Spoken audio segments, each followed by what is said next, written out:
Selamat pagi sahabat Hermina, jumpa lagi dengan saya Edi Suhud. Tentunya masih dalam program Hermina Podcast. Nah, pada kesempatan kali ini kita akan bahas mengenai yang fake-fake nih, alias yang palsu-palsu. Tapi karena saya sedang bersama dengan dokter gigi, sahabat Hermina udah tahu dong, apa sih yang fake-fake itu? Ya, bener banget. Bahasan kita kali ini mengenai gigi palsu. Sebelum itu, mari kita sapa dokter kita. Selamat pagi, Dokter Gigi Rahayu Baktiwati. Selamat pagi, Kak Edi. Apa kabar? Alhamdulillah, dokter. Dokter, apa kabar nih? Sehat, alhamdulillah. Selamat pagi, sahabat. Sehat semua ya. Mudah-mudahan sehat semua, dokter. Apalagi kalau bisa sambil rebahan terus nonton podcast kita nih. Iya, tambah benar. sehat, dokter. Iya, betul. Iya. Dokter, bener nggak nih saya manggilnya Dokter Gigi Rahayu atau mau dipanggil apa, dok? Boleh sapa saya dengan Dokter Ayu aja. Oh, Dokter Ayu. Iya. Baik, dokter. Nah, dok, karena bahasan kita kali ini mengenai gigi palsu, dok, saya mau nanya nih yang pertama, dokter. Langsung aja, dokter ya? Siap. Nggak usah kita panjang lebar Boleh. nih. Dokter, sebenarnya indikasi gigi palsu itu, dokter, untuk kita, untuk masyarakat, itu yang paling utama tuh apa ya, dokter ya? Oke, baik. Kalau gitu saya mulai menjelaskannya siapa yang pakai gigi palsu. Iya, dokter. Ya. Kenapa pakai gigi palsu? Tentu karena orang itu kehilangan gigi. Kenapa kok bisa kehilangan gigi? Apa sih yang menyebabkan bisa kehilangan gigi? Yang pertama, kehilangan gigi adalah karena adanya karies yang sudah besar sehingga mahkota giginya hilang, tinggal akarnya. Akhirnya terpaksa gigi tersebut harus dicabut. Penyebab kehilangan kedua adalah mungkin terjadi kecelakaan. Kecelakaan yang menyebabkan giginya lepas. Banyakannya kejadian, Iya, betul. misalnya tertabrak atau kecelakaan motor sampai mental giginya lepas. Nah, yang ketiga mungkin juga karena penyakit sistemik. Nah, entah diabetes, biasanya giginya mudah goyang sehingga harus dicabut. Atau dia punya kelainan jaringan penyangga gigi akibat adanya karang gigi yang membuat tulang-tulangnya rusak sehingga giginya goyang dan harus dicabut. Nah, kalau keadaan demikian, haruslah orang tersebut dipakaikan gigi palsu. Iya, dokter. Pertanyaannya apa tadi? Nah, indikasinya, dokter, untuk kita pemasangan gigi palsu itu yang harus, kan mungkin orang ada yang misalnya giginya tanggal nih, dok, tapi dibiarin aja tuh, dok, kayak saya nih kan ada yang tanggal, dibiarin aja. Iya. Nah, apakah itu sudah termasuk indikasi, dokter, kayak gitu? Berarti apa sih dampaknya ya? Benar. Dampaknya apa dulu? Kalau gigi itu, dia selalu mencari kontaknya. Karena dia mencari kontaknya, untuk gigi atas dia cari kontak akan turun ke bawah. Untuk gigi yang di tengah-tengahnya hilang, dia akan menjadi miring. Nah, dengan miring, turun ke bawah, akhirnya mengganggu beberapa hal. Kehilangan gigi itu. Iya. Kalau gigi depan tentu fungsi bicaranya dia akan terganggu. Terganggu ya, dokter ya. Terlebih lagi ibu-ibu nggak mau dong giginya ompong di depan, Kang. Nah, kan ngelucu lah, senyumnya ada jendela ya ibu-ibu ya. Estetiknya jadi berkurang, dok ya. Nah, estetik berkurang. Jadi itu indikasinya untuk mengembalikan estetik, mengembalikan fungsi bicara. Lalu yang tadi gigi turun naik, dia ngunyahnya jadi susah.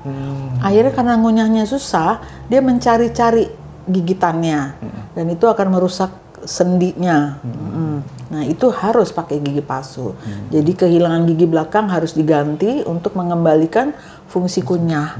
Juga mencegah terjadinya kerusakan pada mandibular joint-nya, sendinya.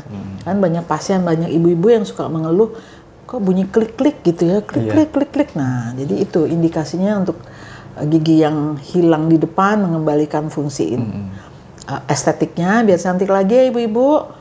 Sahabat semua juga fungsi bicara, fungsi mengunyah. Dan pastinya yang kalau ngunyahnya nggak beres, pasti kelainan di perut langsung terjadi. Karena kita ngunyah makanan masih kasar. Masih kasar, iya, dokter, masih gede-gede. Iya. Berarti indikasinya memang sesuai sama gigi mana nih yang tanggal gitu, dokter ya. Betul. Depan, belakang, kiri, kanan, kayak gitu, dokter. Nah, tadi dokter sempat singgung nih mengenai ada gigi tanggal yang mahkota dan akarnya. Berarti kan ada pemisahan, dokter ya. Seandainya gini, dok, dipasang nih gigi palsu, tapi akarnya masih ada, dok. Itu ada efeknya nggak ya? Kalau tinggal akar tentunya itu gigi yang terinfeksi. Kita tidak boleh membiarkan gigi yang terinfeksi dibiarkan di dalam mulut. Karena di dalam gigi yang infeksi tentu banyak bakteri. Dan dia akarnya itu saling bersambungan. Gigi satu dengan lain dan pembuluh darah keseluruhan. Jadi dia terus mengikuti peredaran darah. Akhirnya nanti bisa terjadi yang namanya vokal infeksi. Kelainannya ada di gigi, penyakitnya di luar gigi. Misalnya berjerawat banyak. Oh, nyambung dok ya? Iya, alergi kulit. Atau pernah juga terjadi, sahabat ya, ada yang infeksi ginjal. Wow. Jadi nanti tergantung di mana berhentinya itu dan kondisi fisik umumnya si pasien. Kita berharap sahabat Hermina nggak mengalami itu ya. Ya. Jangan sampai jadi, dokter ya. Kita tidak boleh membiarkan sisa akar gigi dibiarkan di dalam mulut kita. Gitu. Sebaiknya kalau ada lubang segera ditambal, jangan sampai lubangnya membesar, akhirnya mahkotanya habis. Kan ada ya sahabat yang bilang, dok gigi saya kok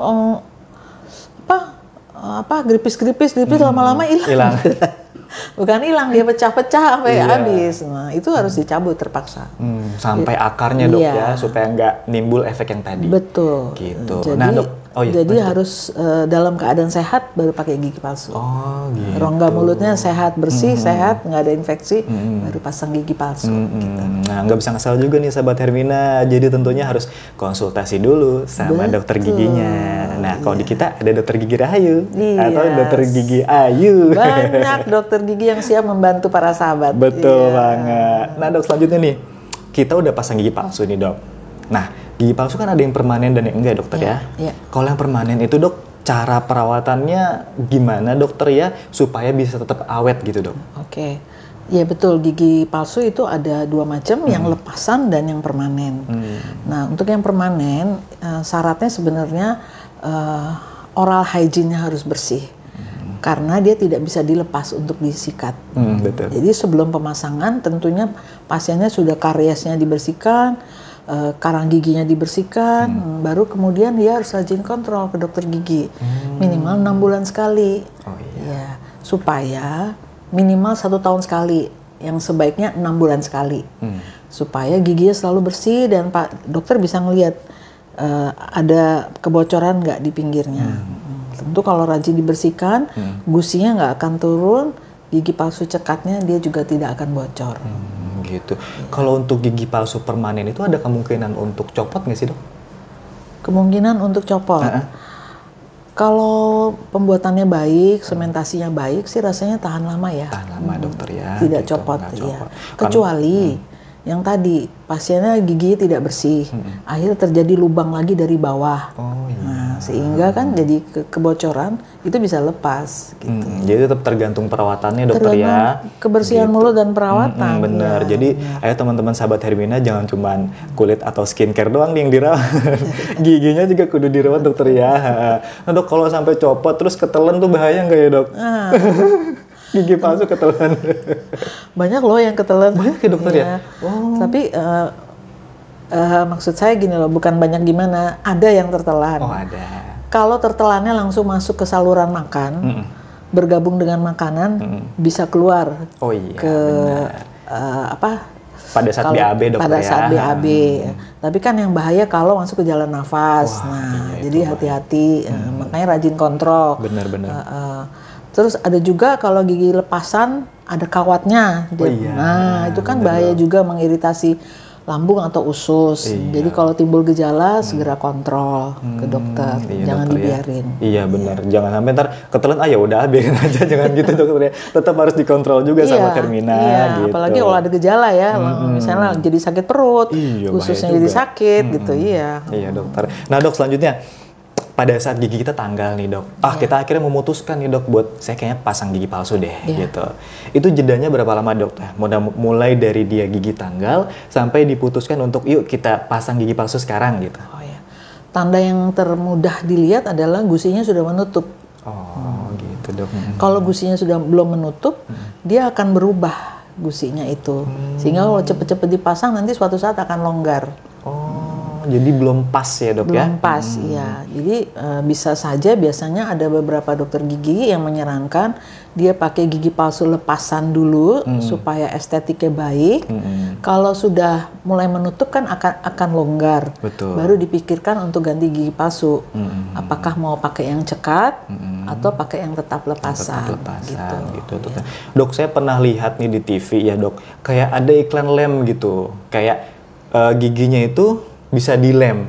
Itu termasuk dari gigi palsu juga bukan dok? Ya, itu biasanya untuk gigi palsu yang menyeluruh ya sahabat, yang udah semuanya nggak ada giginya lagi, jadi nggak ada pegangan buat gigi palsunya. Ya ada memang, tapi sebaiknya ke dokter gigi kalau sudah longgar. Nanti akan diulang pencetakannya supaya dia cekat lagi. Karena kalau longgar juga mengunyah nggak bisa enak. Terus kalau ngunyahnya waktu bicara dia akan lepas kan nggak lucu dokter, bagus ya, dan nggak sehat juga. Iya bener banget gitu. Dokter. Oh gitu, memang jenisnya memang ada beberapa juga ya dokternya, tergantung nanti dia indikasinya pakai gigi palsu yang seperti apa gitu dokter ya. Jadi nggak ngasal nih sahabat Hermina. Jangan lupa kalau mau pasang tetap konsultasi dulu. Benar, jangan ke tukang gigi ya sahabat ya, karena mereka nggak memikirkan soal kesehatan gigi dan mulutnya. Iya dokter. Nah dok, selanjutnya nih, kadang-kadang kan ada gigi itu yang miring dokter ya, gigi miring. Jadi menimbulkan celah. Betul. Itu termasuk salah satu yang boleh untuk dipasang gigi palsu atau nggak perlu ya dokter ya? Sangat perlu, karena dengan miring ada celah di antara gigi, sisa makanan mudah masuk, dan biasanya suka masuk ke gusi, ke kantong gusi. Jadi gusi terbentuk kantong. Nah kalau udah terbentuk kantong, lama-lama merusak tulang, akarnya terbuka, gigi goyang. Kemudian kalau udah miring-miring, ngunyahnya nggak beres. Nah dengan dipasang gigi palsu, dikembalikan lagi posisi giginya, kontak dengan gigi sebelahnya diperbaiki lagi. Jadi mencegah terjadi nyelip-nyelip atau adanya kantong gusi, dan juga fungsi pengunyahannya jadi sempurna lagi. Jadi ngunyahnya bisa enak lagi, makannya jadi oke lagi, sehat lagi. Estetiknya tentu aja balik lagi dokter ya. Pasti. Itu udah pasti mengikuti gitu dokter ya. Aduh banyak banget nih informasi-informasi kesehatan yang udah kita dapat dari dokter Ayu ya dokter ya. Semoga bisa bermanfaat buat kita semua, juga buat sahabat Hermina. Yang terakhir nih dokter, kalau seandainya gigi palsu itu udah kepasang nih dok, nah kemudian dia, aduh kayaknya pengen pakai kawat gigi nih gitu dokter ya. Itu bisa nggak sih dok dipasang juga di gigi yang palsu itu? Kalau gigi palsunya sebagai perekatnya bracket, maksudnya ya untuk bisa. Saya rasa itu bisa ya, tapi bisa. Tergantung kondisi ya, di mana gigi palsunya dan bentuknya apa. Kalau tentu yang lepasan tentu tidak bisa. Ya, kalau yang dia cekat nanti buat menaruh bracketnya untuk menarik kawatnya itu masih bisa. Tapi tergantung lagi keadaan gigi sehatnya yang dipakai untuk menyangga gigi palsunya tadi. Kalau dalam keadaan yang tidak sehat, artinya tulang-tulangnya tidak sehat, tidak impak, tentu nggak kuat untuk jadi pegangan. Tapi saya rasa dokter ahli ortonya dia akan tahu di mana akan menempatkan bracketnya. Jadi nanti tergantung kondisinya. Nggak selalu bisa, nggak selalu juga nggak bisa. Tergantung ya sahabat ya. Tergantung kondisi pada saat pemeriksaan dokter betul. Gitu.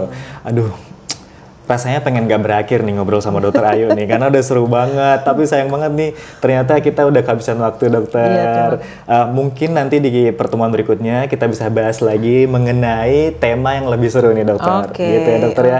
Makasih banyak dokter udah bisa hadir di podcast ini. Dan buat sahabat Hermina, jangan lupa kalau punya masalah gigi dikonsultasiin dulu ya. Kalau pengen tahu banyak info kesehatan, tonton Hermina Podcast. Kalau gitu, saya Edi bersama dokter gigi Ayu. Pamit undur dan selamat pagi. Terima kasih. Dadah. Bye-bye.